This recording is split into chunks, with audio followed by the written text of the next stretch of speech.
क्योंकि आपके कितने हैं 5 और मेरे कितने हैं 7। तो बड़ा कौन हुआ 7 हुआ कि 5 7। बोले 5 बड़ा हुआ तो बड़ा 7 हुआ। यानी कि देवी पार्वती ने अपने मन में सोचा कि यार मैं तो वैसे भी बड़ी हूँ, यानी मेरे 7 वचन भगवान के 5 ही है। चलो ठीक है, भगवान के 5 वचन में स्वीकार करूंगी, पहले आप सुनाइए प्रभु।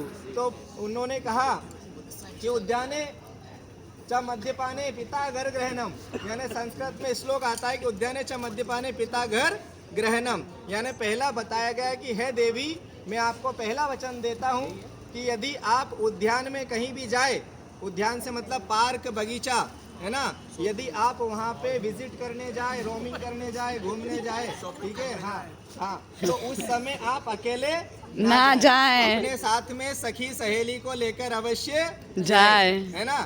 उसका खर्चा कौन उठाए? नहीं। उसका खर्चा कौन उठाए? तो अब जो है आज की बात दूसरी है कि आप जो है कि मान लो क्रिश्चियन वाटर सखी पार्क सहेली को तो चले लेके गए, जाए, तो उसका 700 खर्चा रुपए कौन पर उठाए? व्यक्ति का लगता है ना। क्रिसेंट।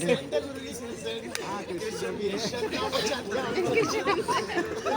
हाँ, तो पहला चलो तो पहला जो उन्होंने वचन दिया कि वन उपवन में प्रिय अकेले रखना ना कभी ना पैर, और पति के बिना संग पत्नी की नहीं है खैर, यानी आप कभी भी जाएं तो अकेले ना जाए, या तो साथ में मेरे को लेके चले, और यदि सपोज मेरी ना बने तो साथ में अपने साथ में किसी भी सहेली को लेकर जरूर जाएं।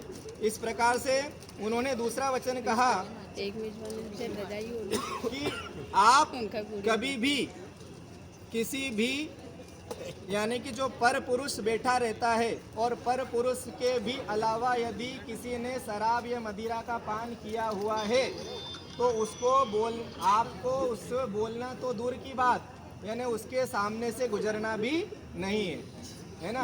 यानी ऐसा नहीं कि आप वहाँ कोई शराब पी के बैठा है और आप उसके सामने बड़बड़ाते जा रहे हो, बोलते जा रहे हो, तो अपनी मर्यादा का उल्लंघन अपन खुद कर रहे हैं। इसलिए उससे बोलना तो दूर की बात, उसके सामने से निकलना भी नहीं है। अब ठाकुर में तो क्षत्रिय में साहब पी के ही बैठते हैं। ये तो जो चीज है अपनी कि ये सुरा मदिरा पान अमृत मंथन, यानी कब हुआ था कि बोले जब समुद्र मंथन हुआ तो भगवान जो वहाँ पे समुद्र का मंथन किया गया तो वहाँ पे शुरा भी निकली, तो बोले 14 रत्नों में एक है वो, तो है ना, तो इसलिए हमने उसका पान किया, परंतु उसका पान नहीं करना चाहिए, ठीक है ना। चलो इसके अलावा तीसरा, हाँ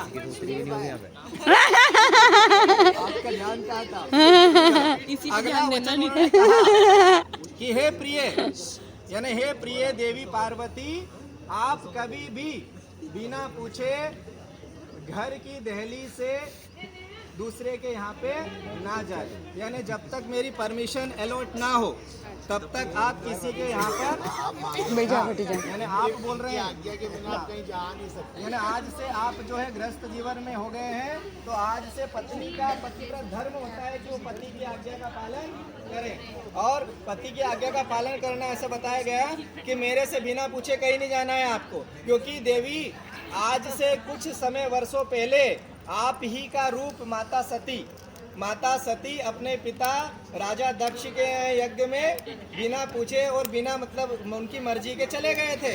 अब आपको खुद पता है कि आपका रूप क्या हुआ था वहाँ पे, यानी आप खुद ही यज्ञ कुंड में भस्म हुए थे, तो वहाँ पे आपका अपमान हुआ।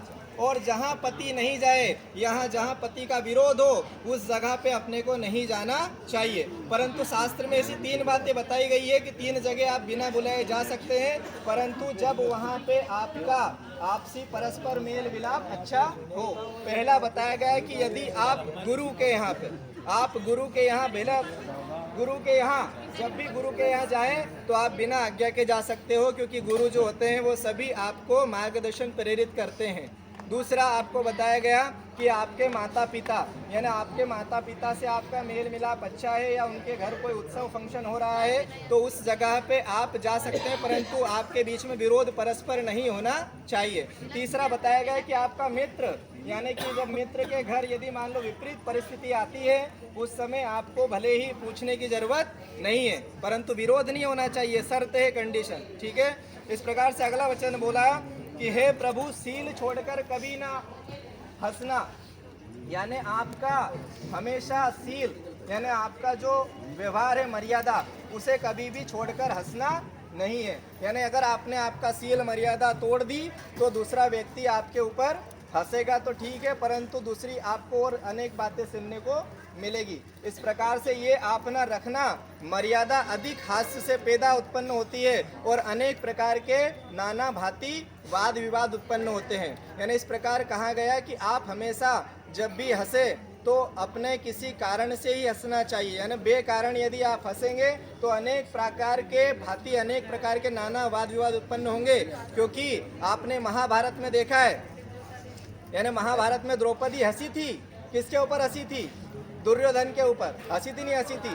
दुर्योधन ने महल बनाया था तो उस जगह पे वहाँ पे जहाँ पे वो रास्ता था वहाँ तो दिखता था पानी, और जहाँ पे कांच लगा था वहाँ पे उसने क्या सोचा कि यहाँ पे कांच नहीं लगा है, तो वो गया और उसका जो सिर था वो उसमें जो है भड़काया। दूसरी बात जो है फिर वो गड्ढा में जहाँ पे नहीं दिखा उसको कि यहाँ पे पानी नहीं, और वहाँ गया और छबा करके पानी में गिर गया। तो ऊपर से कौन देख रहे थे? द्रौपदी और उनकी सहेलियाँ। जब उनकी सहेली और द्रौपदी ने देखा तो द्रौपदी अपने हंसी को रोक नहीं पाए और द्रौपदी हंसी, और वही हंसी का कारण महाभारत बना। तो यानी कभी भी अपना सील छोड़कर मर्यादा को भंग नहीं करना है। क्योंकि देखो दो चीज हुई है, दोनों स्त्री के पीछे हुई, रामायण और महाभारत। रामायण हुई तो भी स्त्री के पीछे हुई और महाभारत हुई तो भी स्त्री के पीछे। यदि रामायण में सीता माता बोल देते तो रामायण नहीं होती, और महाभारत में यदि द्रौपदी नहीं हंसती नहीं बोलती तो महाभारत नहीं होता। इसलिए इस चीज का विशेष रूप से ध्यान रखें। इस प्रकार से भगवान शिव ने माता पार्वती को अपने 5 वचनों का संकल्प दिया। तो आप बोलिए कि हे देवी, आपको मेरे क्या 5 वचन स्वीकार हैं?